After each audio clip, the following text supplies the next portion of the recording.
Le froid modifie la trajectoire des poissons. 4 poissons exotiques, éclairés par une lumière blanche de néon, évoluaient dans un énorme aquarium placé au beau milieu de la pièce.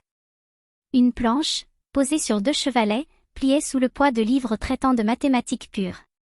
Des feuilles, gribouillées d'équations et de ténébreux calculs, les recouvraient. D'autres jonchaient le sol, parfois chiffonnés.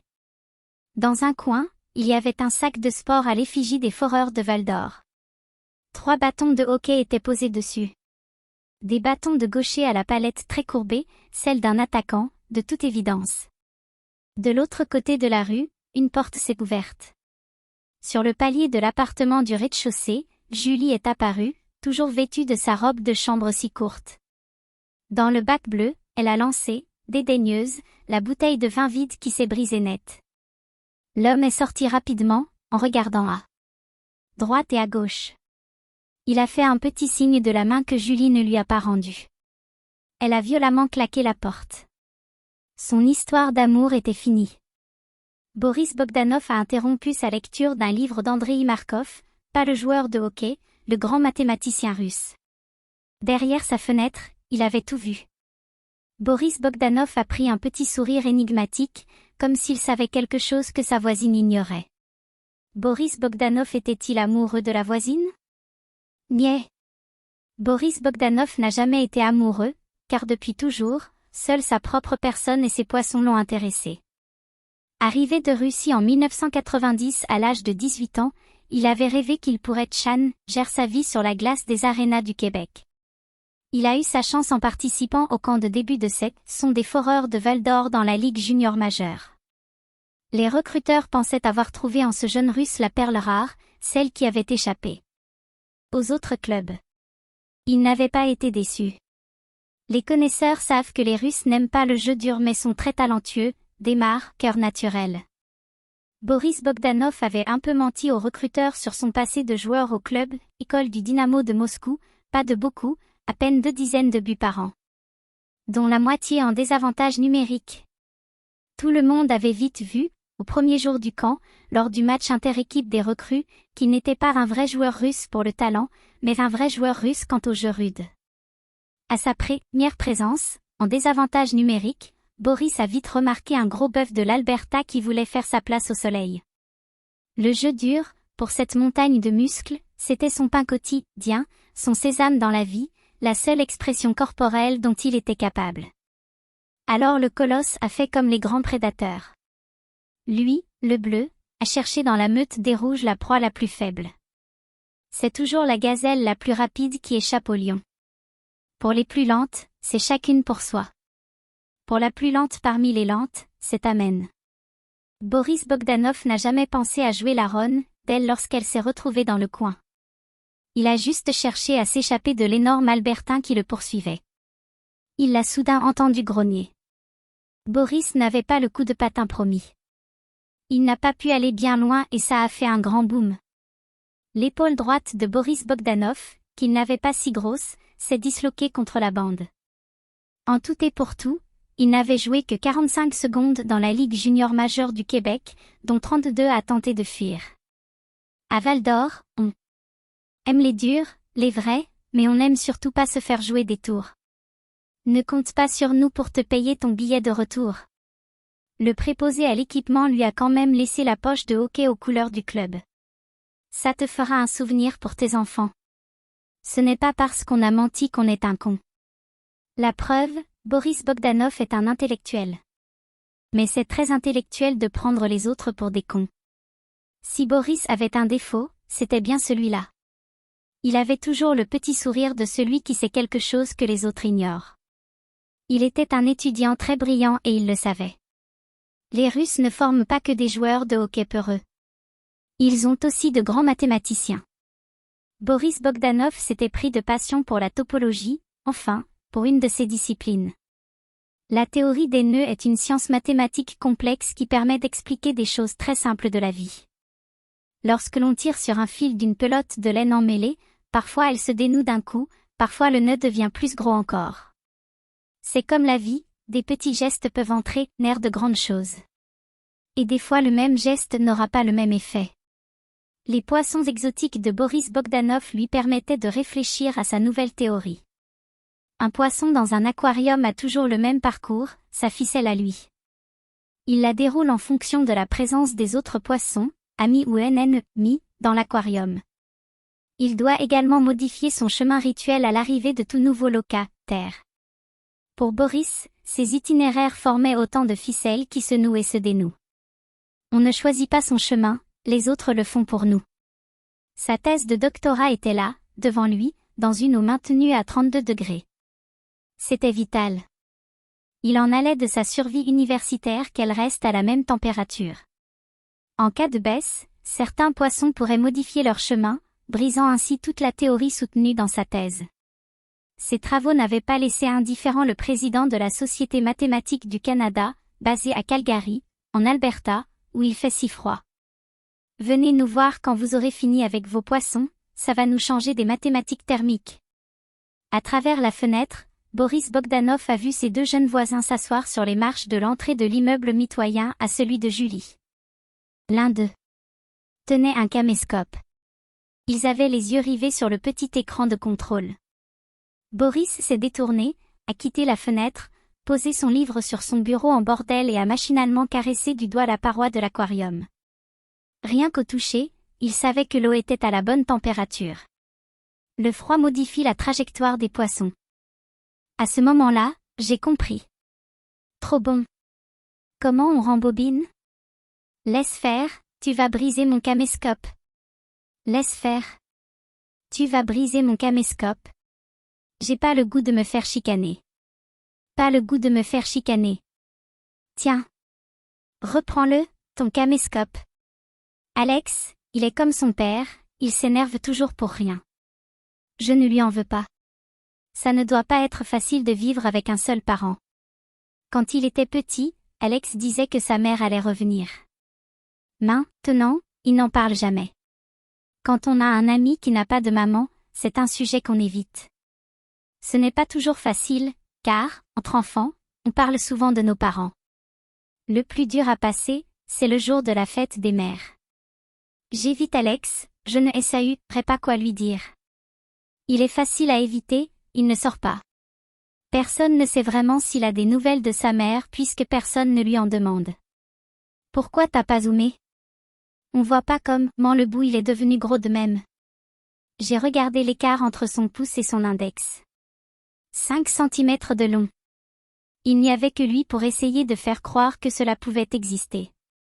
Dans ces cas-là, il ne faut pas lutter. Alex a toujours raison. Tu as beau essayer de lui démontrer qu'il a tort, il t'explique qu'il a raison. À l'école, ça lui rend la vie très difficile, surtout avec les professeurs. L'autre raison de ne pas lutter contre lui, c'est qu'il fait une tête de plus que moi, même si je n'ai qu'un an de moins. Il sait qu'il peut me casser la figure facilement. Je suis d'accord avec lui. C'est la certitude du plus fort et du plus faible qui finissent par s'entendre. Alex se bat au moins une fois par semaine.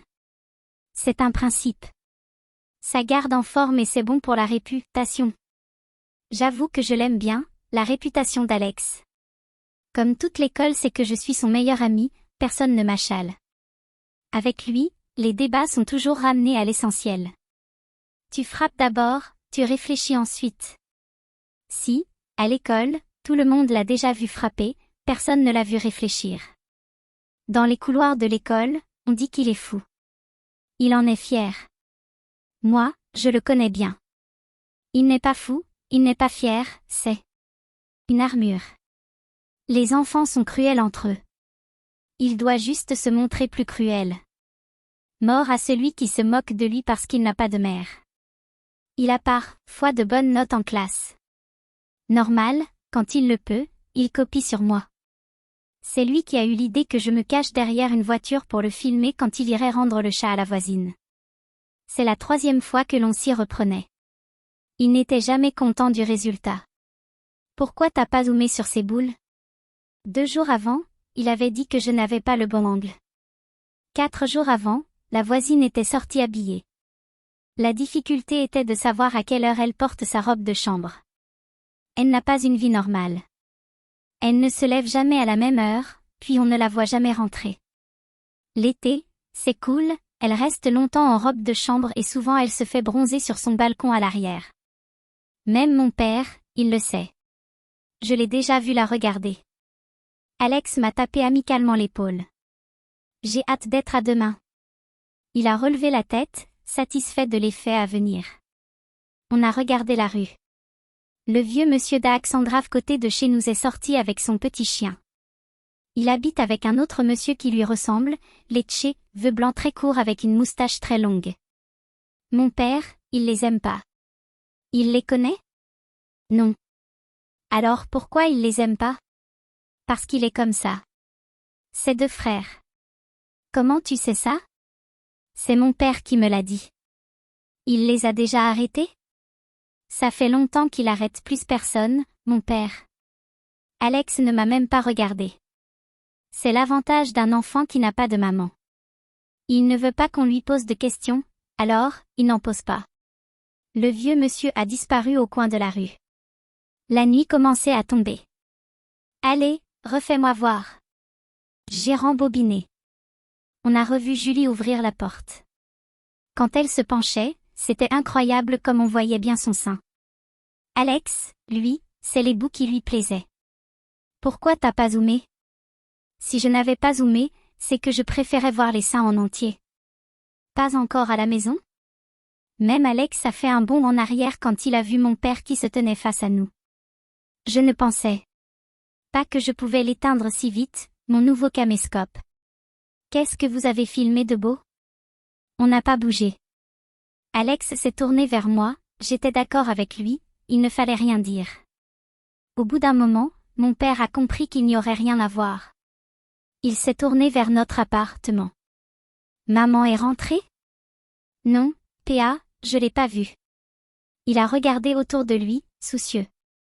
Il s'est frotté le menton. Ça se voyait qu'il se demandait où elle pouvait être. Puis il a fait un pas vers notre porte. Il avait l'air triste. Ne traîne pas trop, le sapin nous attend. J'arrive, PA. Je me suis levée et je me suis retournée vers Alex. À demain. Il a regardé mon caméscope. J'ai lu sur ses lèvres. L'oublie pas demain. Je lui ai fait un clin d'œil et j'ai suivi mon père. Je n'ai pas quitté Alex uniquement parce que papa avait l'air triste. La vérité, c'est que j'adore brûler le sapin. Petit, je le regardais faire. Il a attendu mes 8 ans pour me laisser mettre les branches dans les flammes. Elles s'embrassent si vite que c'est vrai. Que c'est dangereux. C'est tellement beau quand la flamme entoure soudain les épines sèches. Mais le plus agréable, c'est le bruit. Je ne me lasse pas d'entendre le brusque crépitement. Une fois le sapin brûlé et les décorations rangées à la cave, ma mère nous sert la galette des rois. C'est elle qui a implanté cette tradition dans la famille. Elle l'a découverte lors d'un voyage en France où, plus jeune, elle était allée étudier. Aujourd'hui, elle fait les meilleures galettes des rois au monde. J'adore sa pâte d'amande. Elle en met beaucoup parce qu'elle sait que je l'adore. Dans la galette, il y a aussi la fève. Celui qui l'a est roi ou reine. Quand t'es roi, tu choisis ta reine et si t'es reine, tu choisis ton roi.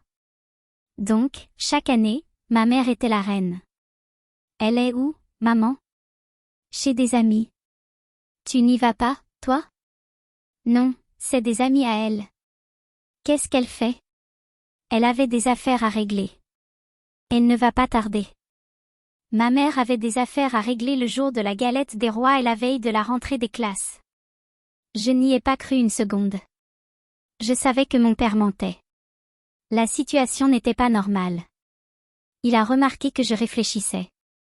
J'ai senti son bras m'enlacer et sa main se poser sur mon épaule. On est resté comme ça un moment. À tour de rôle, on mettait une branche de sapin dans la cheminée. On n'est pas bien tous les deux? Papa? Je peux amener mon caméscope à l'école demain? Le meilleur endroit pour te le faire voler. Pas question. Il a regardé sa montre tout en pressant son autre main plus fort sur mon épaule. Il était inquiet. Clac. Ma mère venait enfin de rentrer. Elle était essoufflée. Mon père s'est relevé comme s'il avait été pris en faute de m'avoir enlacé. Elle avait dans sa main une boîte en carton blanc, toute plate.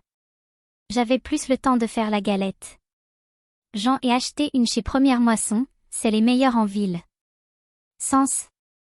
Je me suis penchée et j'ai senti la boîte. J'aurais dû dire quelque chose comme: Maman, les meilleures en ville, c'est les tiennes. Mais je lui en voulais de ne pas l'avoir préparée. C'est vrai qu'elle sent vraiment bon. Elle a semblé un instant déçue. Elle a senti le carton. Bon. Je vais la réchauffer. 45. Mon père l'a suivi dans la cuisine. Je suis restée devant la cheminée. Il y a toujours des brindilles de sapin qui arrivent à rester vertes, à échapper aux flammes. Une à une, je les ai collées contre la braise, sans pitié, pour qu'aucune ne survive. Je n'ai vraiment pas le goût de faire la reine, ce soir. Ce n'est pas pour nous, c'est pour lui. Décidément, mes parents n'étaient plus capables de parler doucement. J'entendais tout. Tu as raison. Et ton appartement? Ça ne marche pas. Comment ça, ça ne marche pas? Ils le gardent encore un mois. Les travaux de leur nouvelle maison ne sont pas terminés. Tu vas aller où? J'ai pensé au chalet. Mais comment tu vas faire pour aller travailler? Je pensais que c'est toi qui pourrais y aller. Juste pour le premier mois. À ce moment-là, j'ai compris.